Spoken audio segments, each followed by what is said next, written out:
देखिए, बिहार में एनडीए की 5 पार्टियों के अलावा अगर कोई और खुश है और जोश में है तो वो हैं असदुद्दीन ओवैसी और उनकी एआईएमआईएम। तेजस्वी से 2020 का बदला लेने के बाद ओवैसी ने अब अपनी पतंग बिहार से यूपी की ओर उड़ाने की तैयारी कर ली है।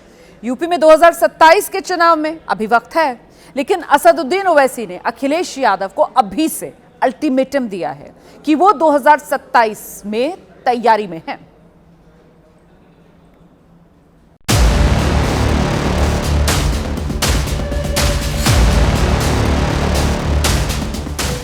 अगर ये एक्सट्रीमिस्ट है तो तेजस्वी सुन ले, कान को साफ करके सुन ले। हमेशा हम अल्लाह की इबादत करते थे, करते रहेंगे। अरे तेजस्वी, तुम मरने वाले अब्बास अली मधुबनी के ताल्लुक से तुम एक लफ्ज नहीं बोलते और बोलते ओवैसी एक्सट्रीमिस्ट, चरमपंथी, आतंकवादी है। अरे जो लोग बार बार एमवाई बोलते हैं, अरे बताओ कौन है? 15 साल लालू परिवार के लोग मुख्यमंत्री रहे, 2 मर्तबा तेजस्वी उप मुख्यमंत्री बन गए। अरे हम पूछना चाहते हैं कि आखिर हमारा रोल क्या है? तुम मेरी बात को लिख के रख लो, ये अपने वीडियो में महफूज रख लो। ये नहीं रोक पाएंगे बीजेपी को। असदुद्दीन ओवैसी चुनाव से पहले आरजेडी के साथ अपनी ऊंची पतंग उड़ाना चाहते थे, लेकिन आरजेडी और तेजस्वी यादव जिस तरह से उन्हें देखते ही अपनी लालटेन गायब कर देते थे, उसके बाद ओवैसी ने भी तय कर लिया था कि वो खुद अपना दमखम दिखाएंगे। हुआ भी ऐसा। एआईएमआईएम ने 5 सीटें जीत ली और इस जीत के बाद ओवैसी भविष्य की चुनावी राजनीति की भूमिका तैयार करने में जुट गए। अन्य दलों पर हमला बोलते हुए इशारा कर रहे हैं कि अब यूपी में वो 2027 का चुनाव लड़ेंगे। संगम पिक्चर का गाना अच्छा दिखता, ये सियासत है।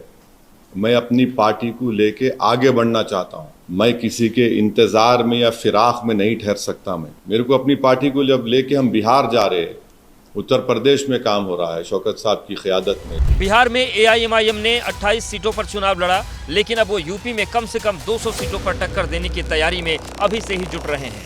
यूपी के एआईएमआईएम अध्यक्ष शौकत अली ने बयान देते हुए एक्स पर लिखा है, कांग्रेस एक डूबता जहाज है, जो भी इस पर बैठा उसका डूबना तय है। अखिलेश यादव को 2027 में इससे सावधान रहने की जरूरत है। 2027 में एआईएमआईएम उत्तर प्रदेश की 200 विधानसभा सीट पर अपने उम्मीदवार उतारने की तैयारी कर रही है।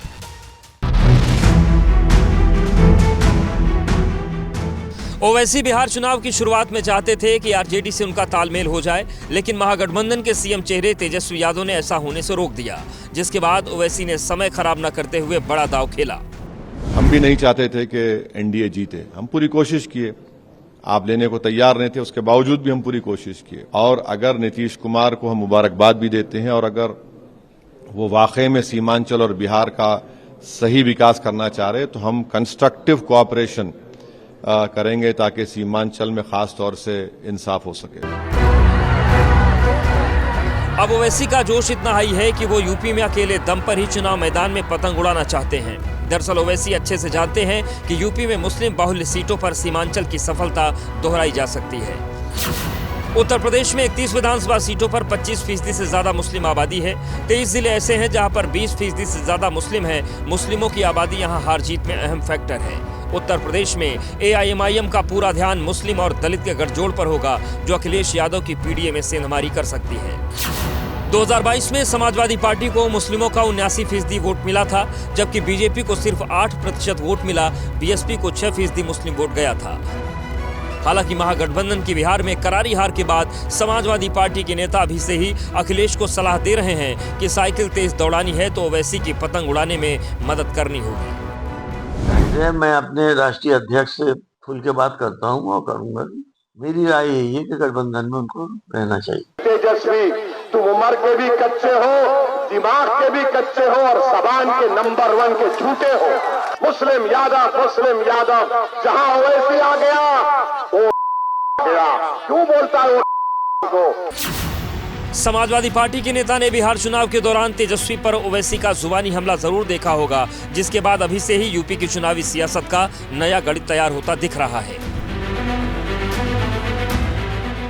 अखिलेश के लिए चिंता की बात यह भी हो सकती है कि कहीं बीएसपी और ओवैसी यूपी चुनाव में एक साथ न आ जाएं। मायावती पहले ही साफ कर चुकी हैं कि यूपी में वो किसी बड़े दल से गठबंधन नहीं करेंगी, लेकिन छोटे और समान विचारधारा वाले दलों के साथ सीमित सीटों पर समझौता संभव है। ऐसा हुआ तो अखिलेश को नुकसान झेलना पड़ सकता है।